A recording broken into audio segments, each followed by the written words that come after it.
जय हिंद। मेरा नाम है रोहित सिंह। अभी तक आपने अपने चैनल RSR हॉट टिप्स को सब्सक्राइब नहीं किए हैं तो सब्सक्राइब कर ले और बगल के बेल आइकन को प्रेस कर दे। आज की वीडियो में हम लोग देखेंगे ज्ञान बिंदु बायोलॉजी के देखेंगे, जिसमें से फुल नोट डिटेल्स देखेंगे। इसमें हम लोग सब्जेक्टिव देखेंगे। जैसा कि हम लोग का सीरीज चल रहा है वन डे वन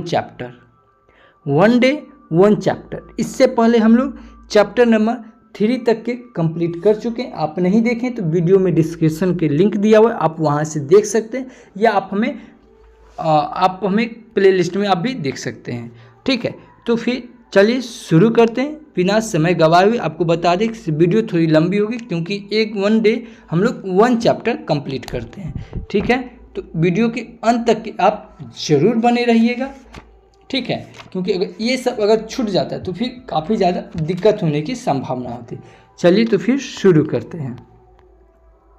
और बता दें कि डेली रोज हम एक चैनल, ये हमारा ही यूट्यूब चैनल है टॉप 5 करंट अफेयर्स। अगर आप करंट अफेयर्स देखना चाहते हैं तो आप हमारे इस वीडियो का लिंक आपको मिला होगा। ठीक है, वीडियो के डिस्क्रिप्शन में लिंक है, आप वहाँ से आप हमसे जुड़ सकते हैं। हम डेली करंट अफेयर्स अपलोड करते हैं, टॉप 5 करंट अफेयर्स, जो एग्ज़ाम के लिए काफ़ी महत्वपूर्ण है। और बता दें कि इसे अभी अगस्त महीने समाप्त हुए। अगस्त महीने के जितने भी महत्वपूर्ण दिवस मनाते हैं वो सब इसमें डिस्कस कर चुके हैं। और बता दें कि ये वीडियो आपके लिए मोस्ट इम्पॉर्टेंट है। जब भी आपका कोई एग्ज़ाम नज़दीक हो, ठीक है, तो आप इस वीडियो को आप ज़रूर एक बार देख के जाइएगा, क्योंकि इस वीडियो में अप्रोक्स ये वीडियो 3 घंटा 14 मिनट का ये वीडियो है। ठीक है, 3 घंटा 14 मिनट का वीडियो। इसमें आपको पढ़ाया नहीं गया, ट्रिक्स और निमोनिक्स के साथ आपको याद करवाया गया, ताकि आप किसी भी चीज़ को लंबे समय तक कैसे याद कर सकते हैं।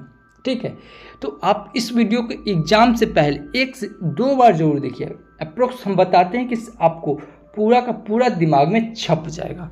जिस प्रकार ये साइंस हम लोग कंप्लीट किए उसी प्रकार हम लोग इससे पहले हम लोग बिहार कंप्लीट किए। अगर आप बिहार का कोई भी एग्ज़ाम देते हैं, ठीक है, आप किसी भी स्टेट से हैं, बट अगर आप बिहार का एग्ज़ाम देते हैं तो बिहार से प्रश्न आते हैं, और आप इस वीडियो को ज़रूर देख लीजिएगा। ये वीडियो अप्रोक्स 40 से 41 मिनट का है। अगर बिहार से प्रश्न आएगा 10 में से आप 8 से 9 प्रश्न के आप हकदार हो जाएंगे। यहाँ से ये प्रश्न आएगा। ठीक है, इसमें हम लोग मैप के साथ साथ खनिज, ये लवण, ये सब हम लोग इसमें डिस्कस किए हुए। चलिए तो फिर शुरू करते हैं बिना समय गवाए हुए, क्योंकि ये वीडियो थोड़ी लंबी होगी, क्योंकि वन डे 1 चैप्टर हम लोग कंप्लीट करते हैं।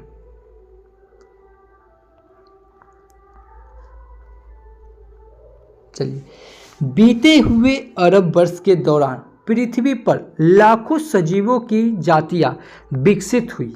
इतनी बड़ी संख्या में पाए जाने वाले सजीवों की जातियों को एक एक करके अध्ययन करना संभव नहीं है। ठीक है, जीवों की विविधता के अध्ययन को आसान बनाने हेतु उसे समानताओं एवं असमानताओं के आधार पर क्या किया गया, भिन्न भिन्न समूह में बांटते गए। यह प्रक्रिया ही वर्गीकरण, क्लासिफिकेशन कहलाता है। ठीक है, आज का चैप्टर ही हमारा है बायोलॉजिकल क्लासिफिकेशन ऑफ प्लांट, पौधे का जैविक वर्गीकरण देखेंगे। ठीक है, जीव विज्ञान की वह शाखा जिनमें जीवों को व्यवस्थित तरीके से वर्गीकरण किया जाता है उसे वर्गीकरण यानी कि टैक्सोनॉमी कहा जाता है। ठीक है, जीव विज्ञान में वार्गिकी के स्थापना का श्रेय कैलुलस लिनियस को दिया जाता है। उन्हें यह वार्गिकी के जनक कहते हैं। ठीक है, लिनियस ने अपनी पुस्तक सिस्टेमा नेचुरल, ठीक है, सिस्टेमा नेचुरल में सर्वप्रथम वर्गीकरण के रूप में प्रस्तुत की थी।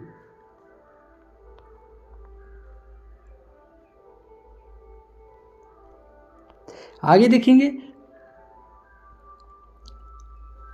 कैलुलस लिनियस ने समस्त जीवों को 2 समूह में बांटा था। ये समूह था पौधा जगत और जंतु जगत। ठीक है, लेकिन लिनियस का द्विजगत वर्गीकरण कुछ ही समय तक अपनाई जाती रही, परंतु जैसे ही जीवाणु, प्रोटोजोआ, कवक आदि जीवों का पता चला, लिनियस का वर्गीकरण अपर्याप्त सिद्ध हो गया। वर्तमान में सबसे मान्य वर्गीकरण RH विक्टर का 5 जगत का वर्गीकरण है। ठीक है, किसका है? RH विक्टर का। तो RH विक्टर का 5 जगत का वर्गीकरण निम्नलिखित सिद्धांतों पर आधारित था। क्या आधारित था?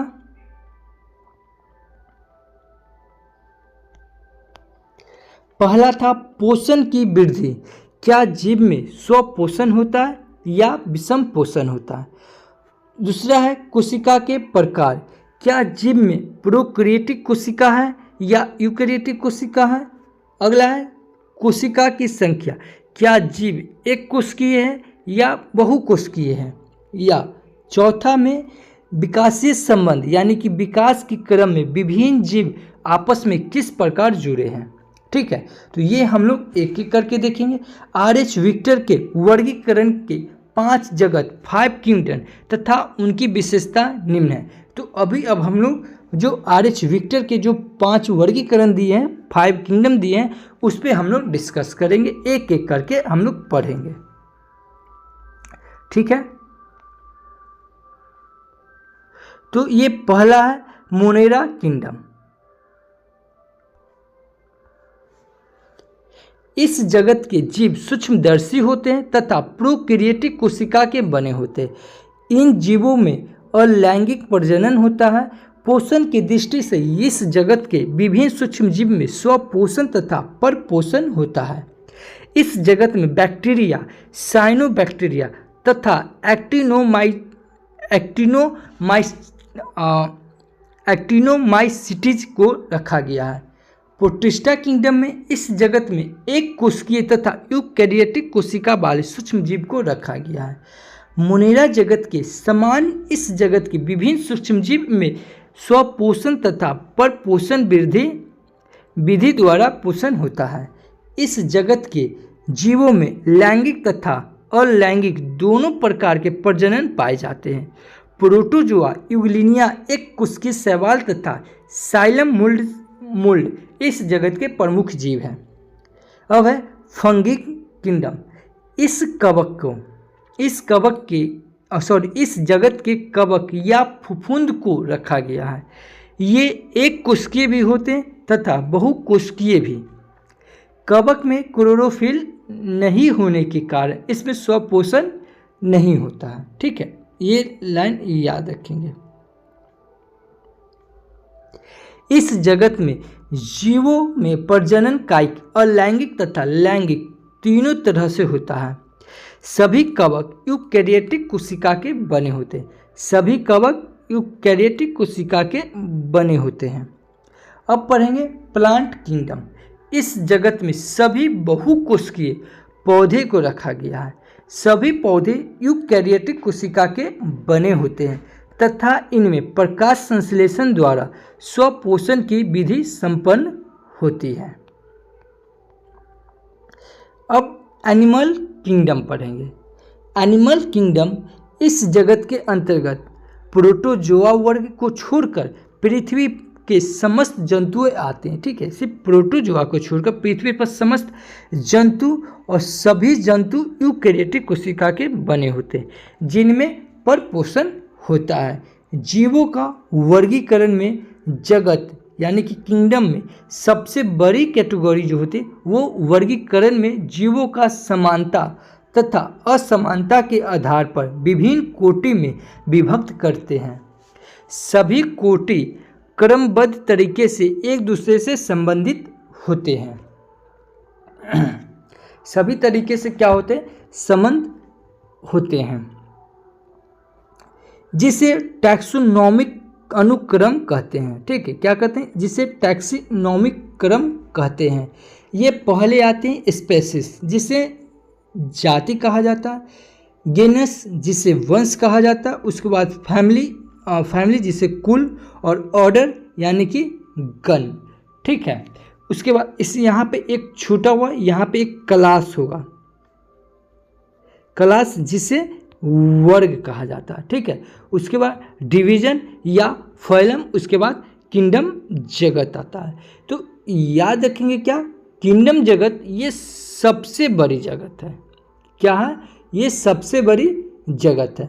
ठीक है, और सबसे छोटी हो जाएगी स्पेसिस, ये हो जाएगी सबसे छोटी।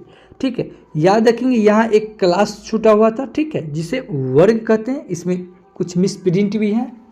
आइए, कुछ 5 जगत में लगभग 1.8 मिलियन से भी अधिक पौधा और जंतु की जातियां समाहित है। वर्गीकरण की आधारभूत एवं मूल इकाई की जाती है। अब हम लोग पढ़ेंगे द्विपद नाम पद्धति। द्विपद नाम पद्धति पहला में पढ़ेंगे एक ही जंतु या पौधा का नाम विभिन्न भाषा में विभिन्न देश में अलग अलग है, जिसके कारण जंतु या पौधे को विश्व के सभी भागों में पहचानना मुश्किल होता है। लेकिन नामों में विविधता की स्थिति से बचने के लिए वैज्ञानिकों ने प्रत्येक जीव का एक नाम दिया, जिसे वैज्ञानिक नाम कहा गया। ठीक है, जिसे वैज्ञानिक नाम कहा जाता है। एक जीव का वैज्ञानिक नाम पूरे देश में क्या रहता है, समान रहता है। जीवों के वैज्ञानिक नाम लिखने हेतु जिस पद्धति का प्रयोग किया जाता है उसे ही द्विनाम पद्धति कहा जाता है। ठीक है, द्विनाम पद्धति में किसी जीव का वैज्ञानिक नाम 2 शब्द से मिलकर बना होता है। ठीक है, पहला शब्द जो रहता है वो उसके वंश को दर्शाता है, और दूसरा का जो शब्द रहता है उसे जातीय के यानी कि जात के नाम से वो कहलाता है। वैज्ञानिक नाम में वंश का नाम बड़े अक्षर से तथा जाति का नाम छोटे अक्षर से। देखिए, ये मोस्ट इम्पोर्टेंट है। ठीक है, ये एग्जाम में पूछा जाता है। क्या पूछा जाता है इससे, जिसका जो वैज्ञानिक नाम रहता है, ठीक है, उसका पहला नाम जो रहता है वो किसका रहता है, पहला नाम वंश का रहेगा, दूसरा का जो नाम रहेगा वो जातीय नाम रहेगा। ठीक है, और जो वंश का नाम लिखा जाता है वो बड़े अक्षर से लिखा जाता है, और जो जाति का नाम लिखा जाता है वो छोटे अक्षर से लिखा जाता है। सर्वप्रथम स्वीडन के वनस्पति वैज्ञानिक कैरोलस लिनियस ने द्विनाम पद्धति का प्रयोग में लाना प्रारंभ किया। उन्होंने आधुनिक वनस्पति शास्त्र का पिता भी कहा जाता है। ठीक है, प्रमुख पौधा का वनस्पति नाम एवं वैज्ञानिक नाम। ठीक है, तो पौधा का वनस्पति नाम देखेंगे हम लोग। ठीक है, तो ये सरसों, क्या है, सरसों, धान, गेहूं, गुलाब और मनुष्य, इधर जो भी लिखा हुआ ये वनस्पतिक ये जो नाम है ये क्या कहते हैं, वैज्ञानिक नाम लिखा हुआ। जैसे आम, लीची, सूरजमुखी, आलू और अमरूद का जो सोडियम गुआजावा लिखा हुआ है नाम। ठीक है, आलू का हो जाएगा सोलेनम ट्यूबरस हो जाएगा, और सूरजमुखी का हो जाएगा हेलियंटुस एनुमस, और लीची का हो जाएगा लीची चिनेसिस, और आम का हो जाएगा मैंगीफेरा इंडिका। ठीक है, ये सब जो है वैज्ञानिक नाम है। उसी प्रकार मनुष्य का हो जाएगा होमो स्पियस, गुलाब का हो जाएगा रोसा चिनेसिस, और गेहूं का हो जाएगा ट्रिटिकम स्टीवियम, और धान का हो जाएगा ऑरिएजा स्टीवा, और सरसों का हो जाएगा ब्रासिका चैम्पेट्रिस हो जाएगा। ठीक है, तो इस प्रकार से ये पौधा का नाम का जो वैज्ञानिक नाम लिखा गया है जो इस प्रकार है। ठीक है, अब आगे देखेंगे प्रमुख कीटभक्षी पौधा एवं उसके वास्तविक नाम। जैसे घटपर्णी, तो घटपर्णी का क्या हो जाएगा, पीचर, सनड्यू का हो जाएगा संडर, और ब्लैड ड्रफ्ट का होगा ब्लैड डॉट ही होगा। ठीक है, उसके बाद बीन सब फ्लाई ट्रेप। ठीक है, उसके बाद सारासिनिया, उसके बाद बटरवर्ट्स, उसके बाद कोबरा लिली, ये सब का नाम वनस्पति नाम इधर लिखा हुआ है। ठीक है, नेप्थीनियस खासियान, ड्रोसेरा यूटिकुलेरिया, डाइनोनिया मसीपुला, और नेप्थीनियस खासानिया, और पिनगुइकुला, और डार्लिंगटोनिया। ये सब इधर का जो भी नाम है ये सब का इधर वैज्ञानिक नाम है, ठीक है। देखिए इसमें इम्पोर्टेंट आपके लिए सिर्फ ये वाला है, ठीक है। और ये सब पार्ट हम लोग स्टैटिक जीके के पार्ट में कवर किए हुए हैं। लेकिन अभी तक आप स्टैटिक पार्ट से आप नहीं जुड़े हैं तो आप हमारे प्लेलिस्ट में जाइए, वहाँ ट्रिक से लिखा हुआ है वही है, उसमें आप जाइए, प्लेलिस्ट बना हुआ है स्टैटिक जीके का, उसमें आप एक लाइन से देख लीजिए, सब ट्रिक्स और निमोनिक्स के साथ आपको याद करवाया गया है। चलिए तो फिर आगे देखते हैं। प्रमुख मोटा अनाज एवं उनके वैज्ञानिक नाम, जैसे मक्का का वैज्ञानिक नाम जिमेज हो जाएगा। कड़ुआ यानी कि रागी का वैज्ञानिक नाम हो जाएगा एलुसाइन कोराकाना। ज्वार का वैज्ञानिक नाम हो जाएगा सोरघम बलेगियर। बाजरा का वैज्ञानिक नाम हो जाएगा पेनिसेटम ग्वालकलम। उसके बाद प्रमुख औषधि पौधा उनके वैज्ञानिक नाम, ठीक है। तो भटकटैया कटेली का वैज्ञानिक नाम हो जाएगा सोलिनम जेंथ्रोकार्पस। उसके बाद अश्वगंधा का वैज्ञानिक नाम हो जाएगा कलिओम बिस्कोवा। और ब्रजदंती का वैज्ञानिक नाम हो जाएगा बार्लेरिया प्रायोनाइटिस हो जाएगा, ठीक है। अब देखिए पादप का वर्गीकरण, क्लासिफिकेशन ऑफ प्लांट किंगडम। सर्वप्रथम आई कलर ने पादप जगत को दो उपजगत में बांटा, पहला क्रिप्टोगैमस, उसके बाद फैनरोगैमस। ये इंपॉर्टेंट है, ठीक है। क्रिप्टोगैमस में क्या होगा, इसके अंतर्गत वे पौधे आते हैं जिनमें फूल तथा बीज नहीं होते। ये याद है, क्रिप्टोगैमस में क्या है, जिसमें फूल और बीज नहीं आते। इस जगत को तीन फाइलम में विभाजित किया गया है, ठीक है। क्रिप्टोगैमस को थाइलोफाइटा, बायोफाइटा और टेरिडोफाइटा।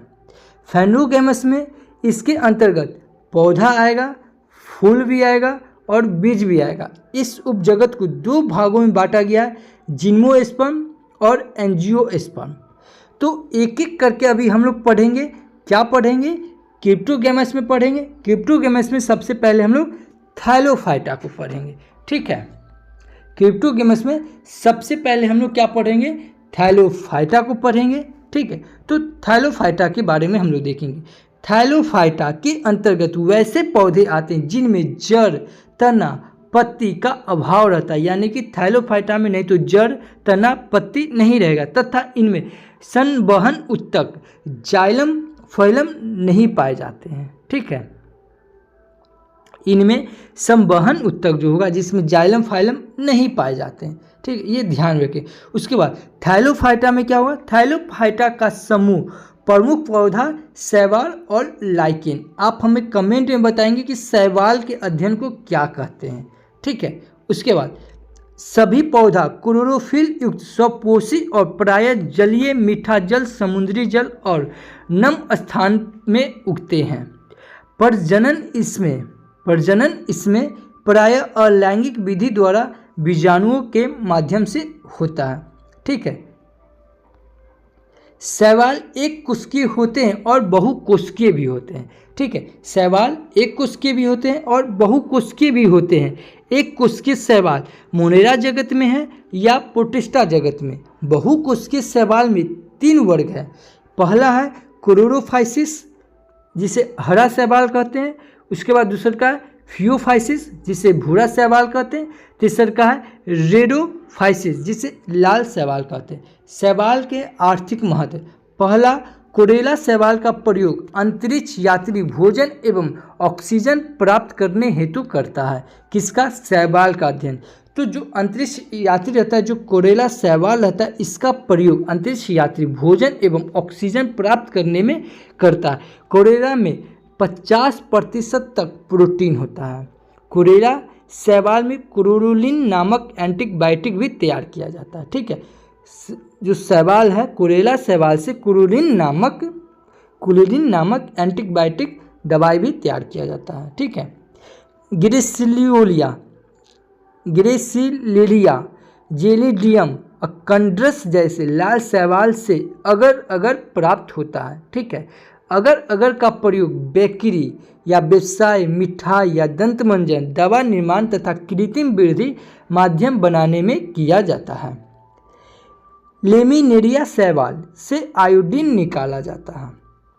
शैवाल में आयोडीन आयोडाइड में रूप में रहता है और लेमिनेरिया शैवाल में सोडियम लेमिनेरिया सल्फेट प्राप्त होता है जो खून को जमने से रोकता है। जापान, मलेशिया, चीन, इंडोनेशिया में पोरफायरा शैवाल अत्यधिक प्रिय भोजन है। भूरे शैवाल को समुद्री घास भी कहा जाता है। भूरे शैवाल को समुद्री घास भी कहा जाता है और समुद्री घास का प्रयोग पशु चरे में, मुर्गी के चरे में किया जाता है। ठीक है। एलिजेनिक एसिड समुद्री शैवाल से निकाला जाता है। इसका प्रयोग रबर उद्योग में लैटेक्स के उपचार में होता है। शैवाल तालाबों या जलाशय में इतने तेजी से वृद्धि करने लगता है कि अन्य जीवों के अस्तित्व के सच में खतरा उत्पन्न हो जाता है। बरसात के समय जमीन पर फिसलने वाला जो हरा परत रहता है वह शैवाल ही बनाता है। ठीक है। प्रसिद्ध लाल सागर का रंग लाल शैवाल के कारण ही होता है। ठीक है। लाल शैवाल इस सागर के ऊपरी भाग को आच्छादित करके रखा है। ठीक है। क्या करके रखा? आच्छादित करके रखा है। अब हम लोग नील हरित शैवाल के बारे में थोड़ा पढ़ लेंगे। ठीक है। नील हरित शैवाल साइनोबैक्टीरिया का नया नाम क्या है? नील हरित शैवाल है। इस शैवाल का इस्तेमाल जैव उर्वरक बनाने में होता है। यह मोनेरा जगत के प्रोकैरियोटिक जीव में आता है। अब हम लोग लाइकेन के बारे में पढ़ लेंगे। लाइकेन दो जीवों के बीच के सहजीवी संबंध के कारण अस्तित्व में आया है। ये दो जीव है, कवक तथा शैवाल। कवक तथा शैवाल के बीच सहजीवी संबंध को हैलोटिज्म कहते हैं। ठीक है। आप कमेंट में करेंगे कि शैवाल के अध्ययन को क्या कहते हैं। ठीक है। लाइकेन चट्टानों पर, पेड़ के तने पर तथा जमीन पर धब्बों के रूप में रहते हैं तथा अत्यंत कड़े होते हैं। लाइकेन के कवक अवयव जल तथा खनिज पदार्थ अवशोषित कर शैवाल को देता है तथा बदले में शैवाल प्रकाश संश्लेषण द्वारा भोजन तैयार करके कवक को देता है। आर्थिक महत्व के लाइकेन विपरीत परिस्थितियों वाले वातावरण में उगाकर पारिस्थितिकी तंत्र को प्रारंभ करता है। लाइकेन वायु प्रदूषक के सूचक के तौर पर काम करता है। लाइकेन जो है ये मोस्ट इम्पोर्टेंट, याद रखिए कि लाइकेन वायु प्रदूषक सूचक के तौर पे काम करता है। परमेलिया लाइकेन से मिर्गी रोग के उपचार हेतु औषधि भी तैयार किया जाता है। रोसेला लाइकेन से लिटमस पत्र तैयार किए जाते हैं।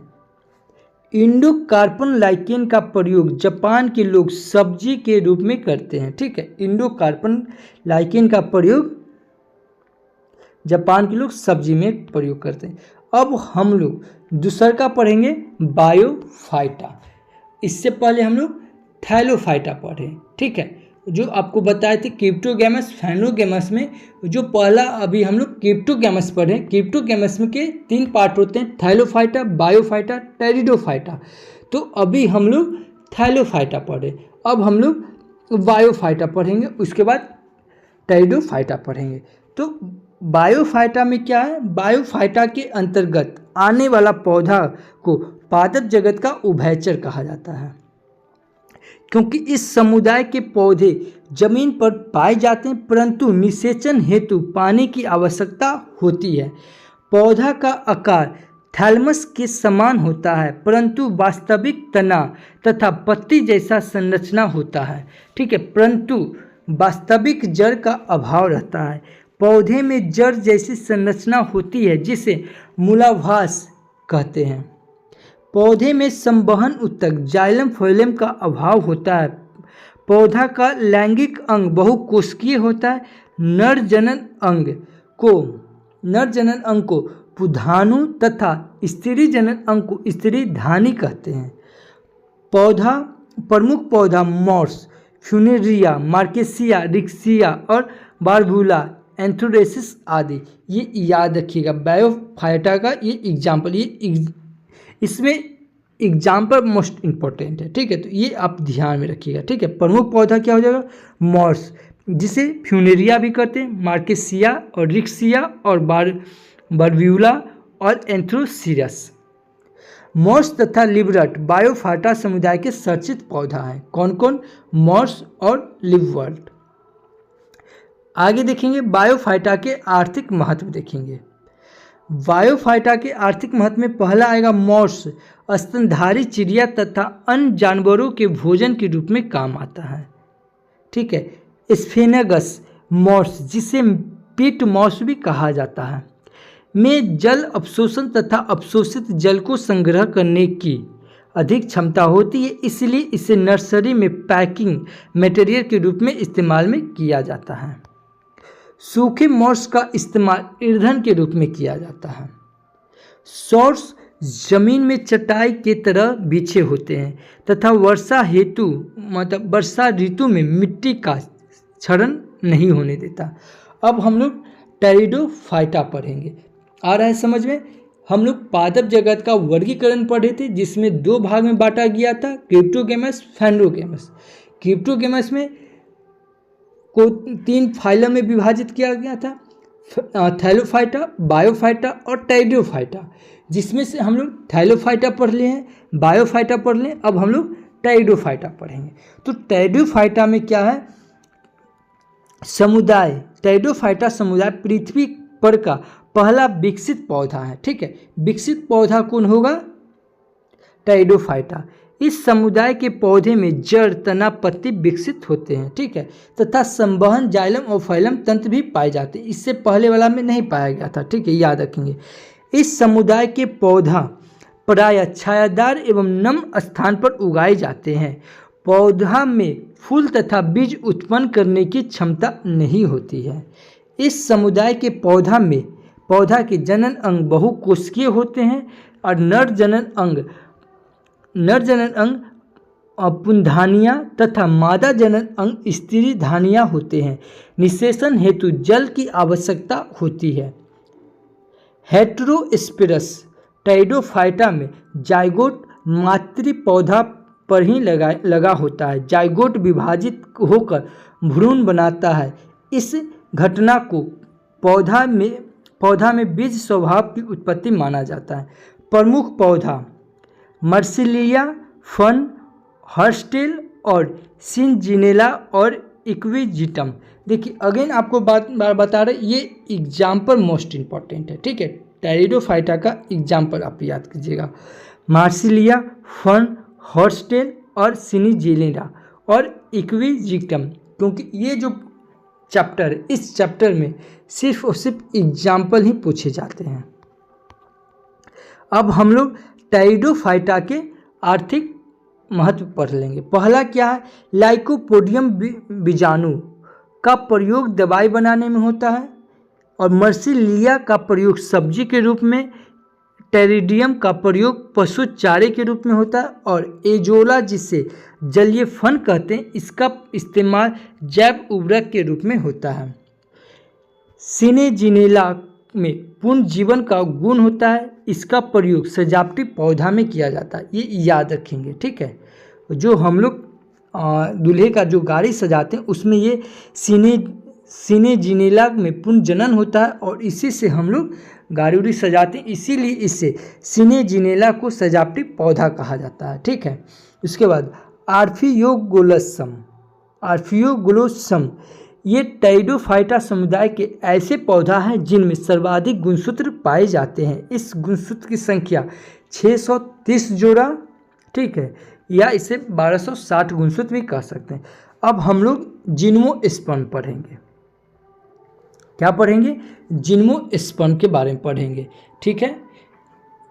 जिम्नोस्पर्म को अनावृति या नग्न बीज कहते हैं क्योंकि इनके बीजों पर कोई आवरण नहीं होता है, ठीक है। जिम्नोस्पर्म पौधा काष्ठीय बहुवर्षीय वृक्ष झाड़ी के रूप में लगभग हर जगह पाए जाते हैं।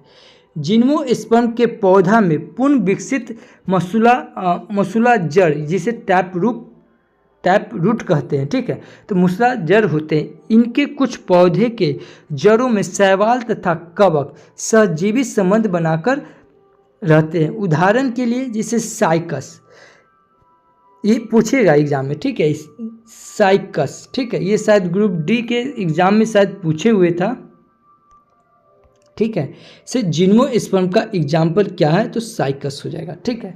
तो साइकस पौधे के जड़ों में शैवाल सहजीवी के रूप में होता है। ऐसे जड़ को क्लोरोलाइट जड़ कहते हैं। पाइनस पौधे के जड़ों में कवक सहजीवी के रूप में होते हैं। ऐसे जड़ को माइकोलाइजर जड़ भी कहते हैं। जिम्नोस्पर्म में परागण वायु के माध्यम से होता है। जिम्नोस्पर्म के प्रमुख आर्थिक महत्व, ठीक है। तो साइकस थूजा जैसे पौधा बगीचे में सुंदरता हेतु लगाया जाता है। साइकस के कुछ पौधे के तने एवं संचित स्टार्च को निकालकर साबूदाना तैयार किया जाता है, ठीक है। चीड़ के तारपीन का तेल, रेजिन तथा बहुमूल्य लकड़ी की प्राप्ति होती है।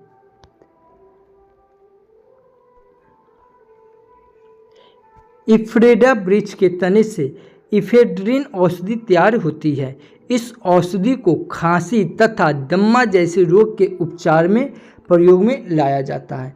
पाइनस वृक्ष के बीज से चिलगोजा प्राप्त होता है। चिलगोजा को जिम्नोस्पर्म का मेवा कहा जाता है। चीड़, सिकोया, देवदार, स्प्रूज पौधे के लकड़ी से फर्नीचर बनाए जाते हैं। अब हम लोग एंजियोस्पर्म पढ़ेंगे। क्या पढ़ेंगे? एंजियोस्पर्म पढ़ेंगे। एंजियोस्पर्म से जो भी मुख्य तथ्य है वो हम लोग देखेंगे।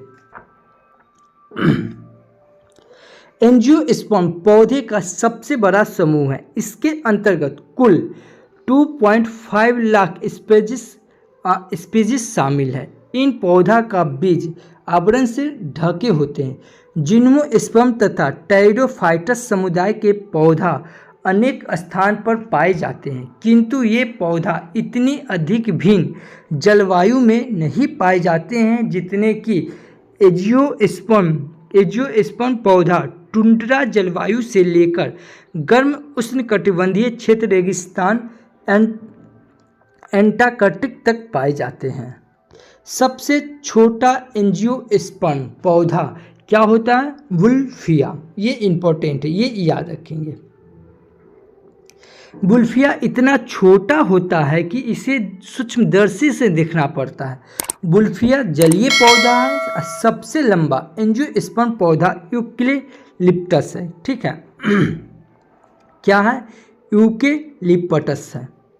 मनुष्य के अधिकांश आवश्यकताओं की पूर्ति एंजियोस्पर्म आवृतबीजी पौधा ही करता है। समस्त अनाज, ठीक है, जैसे दाल, खाने में काम आने वाला तेल, समस्त फल एवं सब्जी, सभी रेशे वाला फसल, इमारती लकड़ी, सभी एंजियोस्पर्म पौधा से ही प्राप्त होता है। अब देखेंगे एंजियोस्पर्म को 2 वर्गों में विभाजित किया गया है, ठीक है, द्विबीजपत्री और एक बीजपत्री। ये मोस्ट इम्पोर्टेंट है, इसका सिर्फ एग्जाम्पल आपको याद रखना है। द्विबीजपत्री क्या होगा? इसका एग्जाम्पल होगा चना, मटर, सूरजमुखी, गेंदा, कद्दू, आलू और नीम। ये क्या है? ये द्विबीजपत्री है। वहीं एक बीजपत्री में क्या होगा? बांस हो जाएगा, केला हो जाएगा, खजूर हो जाएगा, गेहूं हो जाएगा और घास हो जाएगा। एक बीजपत्री पौधा तथा द्विबीजपत्री पौधा में अंतर देखेंगे। प्रमुख अंतर क्या होता है ये देखेंगे। बस ये चैप्टर थोड़ा ही है, अब बस लास्ट होने वाला है, तो वीडियो के अंत तक आप जरूर बने रहिए, ठीक है। तो एक बीजपत्री पौधा के बीच में केवल एक बीजपत्री होता है, ठीक है, और द्विबीजपत्री के बीच में 2 बीजपत्री होते हैं। पहला अंतर। दूसरा का अंतर है एक बीजपत्री के रेशेदार जड़ होते हैं, जबकि द्विबीजपत्री में मूसला जड़ होते हैं। तीसरा अंतर देखेंगे, एक बीजपत्री के तना प्रायः खोखले होते हैं, जैसे बांस, डिस्क के तरह, जैसे आलू और प्याज छद्म होता है, ठीक है। वहीं देखा जाए तो द्विबीजपत्री के तने काफ़ी मजबूत तथा शीर्ण होते हैं, मजबूत होते हैं। चौथा अंतर देखेंगे, एक बीजपत्री पौधे के पत्ते समांतर सिरा विन्यास वाले होते हैं, जबकि द्विबीजपत्री के पत्ते जालिकावत सिरा विन्यास वाले पौधे होते हैं। पांचवा अंतर देखेंगे, एक बीजपत्री पौधा के फूल में 3 चक्र होते हैं, जबकि द्विबीजपत्री पौधे के फूल में सभी 4 चक्रण होते हैं। ठीक है, ये प्रमुख अंतर था। अब देखेंगे इसमें हम लोग एक बीजपत्री के अंतर्गत शामिल प्रमुख वर्ग, जैसे लिलिएसी,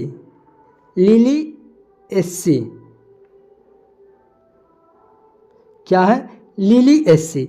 उदाहरण में इसके एग्जाम्पल आ जाएंगे प्याज, लहसुन, सतावर, धृतकुमारी। ठीक है, उसके बाद गिरेमनी या पोएसी, इसके एग्जाम्पल हो जाएंगे गेहूं, मक्का, धान, जौ, बांस, दूब घास, गन्ना। पलामी के एग्जाम्पल आ जाएंगे नारियल, सुपारी। म्यूजेसी के एग्जाम्पल आ जाएंगे केला। द्विबीजपत्री में शामिल प्रमुख वर्ग क्रूसोफेरी या ब्रेसिकेसी, इसके एग्जाम्पल आ जाएंगे राई, मूली, फूलगोभी, बंदा गोभी और सरसों। मालवेसी के एग्जाम्पल आ जाएंगे भिंडी, कपास, पटसन और पटुआ। लेग्यूमिनिसी के एग्जाम्पल आ जाएंगे सभी दलहन फसलें, छुमी तथा कत्था इमली। सोलेनेसी के एग्जाम्पल आ जाएंगे आलू, मिर्च, टमाटर, तंबाकू, बैगन, एट्रोपा और बेलाडेना। ठीक है, और इसकी एक और है कंपोजिटी या एस्टेरेसी।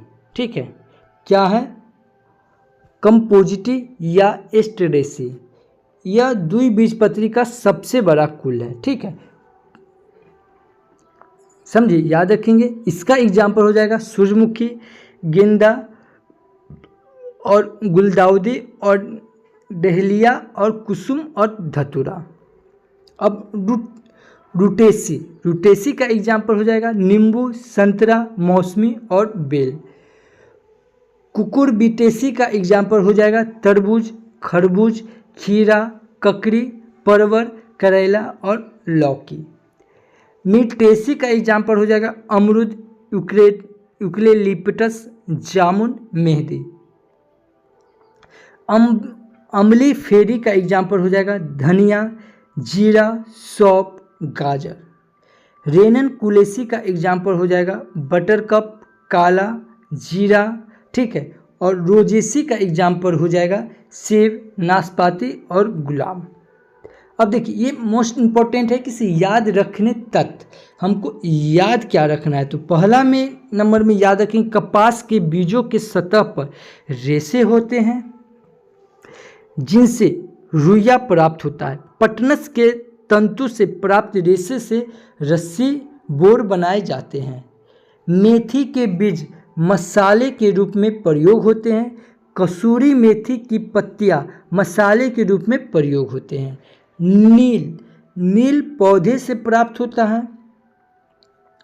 बेलाडोना के पत्ती से एट्रोपिन निकाला जाता है, यह दर्दनाक औषधि के काम में आता है। अश्वगंधा का प्रयोग खांसी के उपचार में किया जाता है। क्रिकेट खेलने वाला बल्ला सेलिक्स प्यूफिरिया पौधे से बनाया जाता है। ठीक है, क्रिकेट खेलने वाला जो बल्ला रहता है वो सेलिकस परफ्यूरिया पौधे से बनाया जाता है। पोस्ता के पौधा, ठीक है, पोस्ता के पौधा के कच्चे फल से लैक्टस निकालकर अफीम तैयार किया जाता है और अफीम से ही मॉर्फिन, हीरोइन जैसे मादक द्रव्य तैयार किए जाते हैं। उसके बाद हशीश, क्या है, हशीश, चरस, गांजा, भांग, कैनाबिस पौधे से प्राप्त किया जाता है। हशीश एवं चरस कैनाबिस पौधे के फूल से प्राप्त किया जाता है। गांजा कैनाबिस पौधे के फूलदार एवं फलदार शाखाओं को सुखाकर तैयार किया जाता है। भांग कैनाबिस के पत्ती को सुखाकर तैयार करता है। इस प्रकार हमारा chapter number 4 biological classification of plant, पौधे का जैविक वर्गीकरण इस प्रकार समाप्त हुआ। और इस वीडियो का PDF फाइल चाहिए तो आप हमारे Telegram channel RSR hot tricks से जुड़ सकते हैं। अगर इस वीडियो को या आप इसे स्कैन करके भी आप जुड़ सकते हैं। बता दें कि इस वीडियो का, इस चैप्टर का अगर आपको ऑब्जेक्टिव चाहिए तो इस वीडियो का ऑब्जेक्टिव ऑलरेडी हम कर चुके हैं। इसका PDF, इसका आपको लिंक जो है आपको वीडियो के डिस्क्रिप्शन में मिल जाएगा, आप वहां से देख सकते हैं। थोड़ी भी आपके लिए ये वीडियो हेल्पफुल है तो हमारे चैनल को सब्सक्राइब कर ले, एक लाइक जरूर करें, क्योंकि इससे एक मोटिवेट बनता है जो आपके लिए डेली ये वीडियो बनाना पड़ता है। ठीक है, तो कहीं भी आपका कोई स्टडी ग्रुप है, ठीक है, जैसे व्हाट्सएप, फेसबुक, ये सब पे आप इसे शेयर जरूर करें। और वैसे दोस्तों को शेयर जरूर करें जिस एग्ज़ाम की तैयारी आप करते हैं उसी एग्ज़ाम की तैयारी आपका दोस्त भी करता है। तो thank you for watching this video. जय हिंद।